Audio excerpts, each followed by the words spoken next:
నాగార్జున ఒక సింహని, మహేష్ బాబు ఒక business man, Raviteja ఒక ఇడియట్, అలాగే రామ్ పోతినేనికి ఒక ఇస్మార్ట్ డబుల్ ఇస్మార్ట్ అనమాట.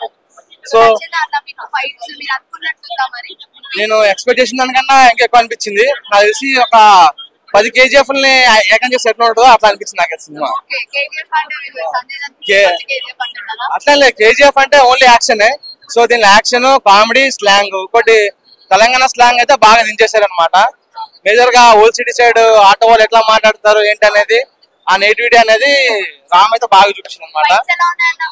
ఫైట్స్ అయితే చెప్పాల్సిన అవసరం లేదు, రామ్ లక్ష్మణ్ పక్క పెట్టాల్సింది అనమాట.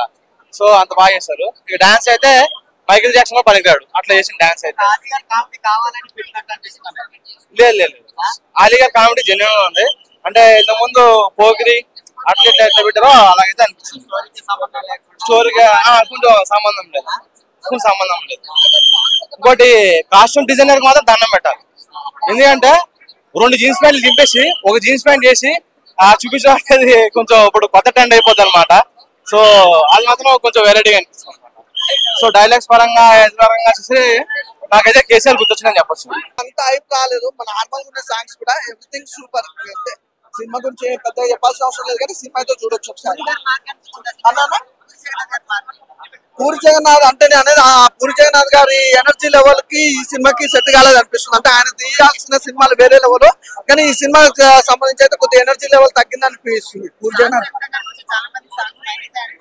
సాంగ్స్ అదే చెప్తున్నా కదా బ్రదర్, పెద్దగా ఏం లేదు, సాంగ్స్ నార్మల్ గానే ఉన్నాయి. సాంగ్స్ హైప్ మళ్ళీ 1-2 సార్లు చూడాలనేది అయితే ఏం లేదు, చూడొచ్చు ఒకసారి.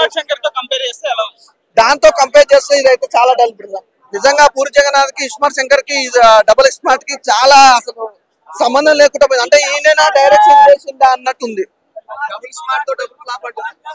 ఫ్లాప్ అనుకోవచ్చు, ఎందుకంటే ఆల్మోస్ట్ ఇంత ముందుకి లైగర్ సినిమాతో మనోడు ఫ్లాప్, ఈ సినిమా నెక్స్ట్ సినిమా లైగరే అంటే కొద్దిగా బాడీ లాంగ్వేజ్ కొద్దిగా డిఫరెంట్ మోడల్ ఆఫ్ లైగరే బాగుంది. కానీ ఇది ఏంటంటే కొద్దిగా కొట్టేసింది అన్న, డల్ అయితే అయింది సినిమా. నిజంగా పూరి జగన్నాథ్ గారు నెక్స్ట్ సినిమా ఇంకా కొద్దిగా ఎనర్జీ తోటి రావాలి, ఆ ఎనర్జీ లెవెల్స్ చూపించాలని కోరుకుంటున్నాను. లేదు బ్రదర్, డిఐ కానీ ఆర్ఆర్ కానీ బ్యాక్గ్రౌండ్ మ్యూజిక్ కానీ ఎవ్రీథింగ్ చాలా బాగుంది. లొకేషన్ కూడా చాలా బాగున్నాయి, లొకేషన్ కూడా ఎవ్రీథింగ్ సూపర్. కానీ కొద్దిగా స్టోరీ పరంగానే కొద్దిగా డల్ అనిపించింది. Mother sentiment main brother. సినిమాలో ఏంటంటే ఈ సినిమా ఈ ఎనర్జీ సినిమాకి మదర్ సెంటిమెంట్ అనేది వర్కబుల్ కాలేదు అనుకుంటున్నా. అంతగానో అయితే నాకైతే సెట్ కాలేదు. అవుట్ ఆఫ్ 5 రేటింగ్, ఎందుకంటే సినిమా అయితే పర్లేదు, చూడొచ్చు.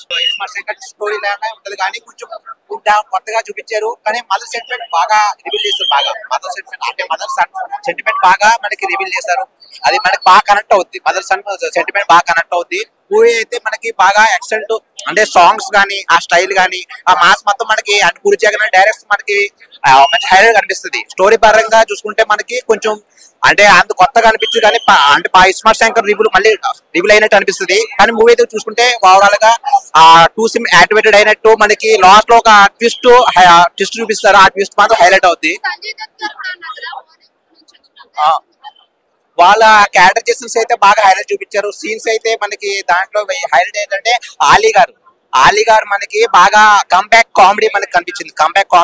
ఆలీ గారు కంబ్యాక్ కామెడీ అది థియేటర్ లో మొత్తం అందరూ ఆ కామెడీ చూసి బాగా హైలైట్ అనిపించింది. ఎందుకంటే కామెడీ అంటే చాలా రోజుల తర్వాత ఆలీ గారు కంబ్యాక్ కామెడీ మనకి చాలా అంటే బాగా ఫీల్ అన్నట్టు అనిపించింది. కామెడీ బాగా ఎక్కువ పెట్టినట్టు అనిపించింది ఆలీ గారు పరంగా చూసుకుంటే.